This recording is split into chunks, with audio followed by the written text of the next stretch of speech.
Start. आज उच्च शिक्षणाचा जो प्रसार होत आहे त्यामागे माझ्या मते देशातील लोकशाहीच्या प्रसाराची प्रभावी शक्ती आहे।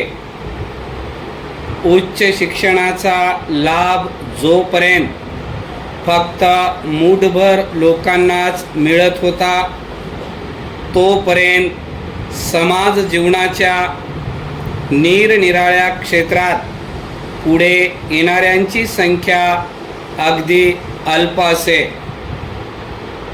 अशा परिस्थितीत या मूठभर लोकांची बौद्धिक वाढ खुंटल्यास सर्व समाजाचीच अधोगती होण्याचा धोका निर्माण होतो। म्हणून निरक्षरता व अज्ञान यात रुतून बसलेल्या लोकांच्या बुद्धीचा विकास घडवून आणून आणि त्यांच्या अंगच्या सुप्त गुणांचा पुरेपूर विकास होण्यासाठी त्यांना अधिक संधी उपलब्ध करून देऊन गुणवत्तेवर आधारलेले नेतृत्व आपण निर्माण करू शकू। तसे झाल्यास सामाजिक दर्जा, जात, कुळ यासारख्या गोष्टी हळूहळू मागे पडत जातील आणि परिणामी आपले सामाजिक जीवन अधिक निकोप व निर्मळ होईल, यात वाद नाही। परिच्छेद विद्यापीठातील गर्दीमुळे अनेक प्रश्न निर्माण झाले आहेत। हे नाकारण्याचा माझा मुळीच उद्देश नाही।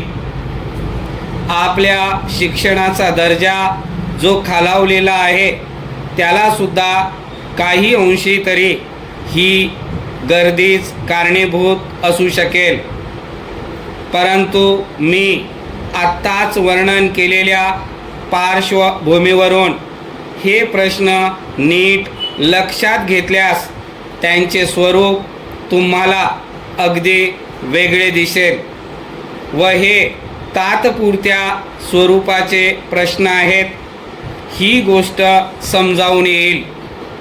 संबंध शिक्षण पद्धतीच धोक्यात येऊ नये म्हणून या गर्दीच्या प्रश्नाबाबत योग्य ते उपाय शोधून काढले पाहिजेत।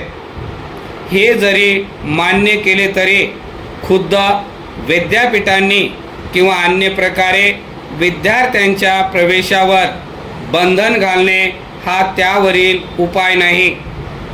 उलट विद्यापीठे व महाविद्यालये यांच्या कार्यपद्धतीत सुधारणा घडवून आणणे, चांगले शिक्षक तयार करणे व त्यांचा दृष्टिकोन सुधारणे हाच त्यावरील खरा उपाय असून त्यामुळे आपल्या तरुण पिढीत विधायक व सर्जनशील प्रवृत्ती अधिक प्रमाणावर वाढीस लागतील। आता ही गोष्ट खरी आहे, हे प्रश्न सोडविण्यासाठी आर्थिक मदत देण्याची जबाबदारी अंशतः का होईना शासनांना उचलावी लागते, परंतु या बाबतीतील परिस्थिती कोणत्याही दृष्टीने निराशाजनक नाही। आपल्या आर्थिक विकासाची वाढती गती लक्षात घेता अधिक चांगल्या सुखसोयी पुरवण्याची आपली ताकद दिवसेंदिवस वाढणार आहे।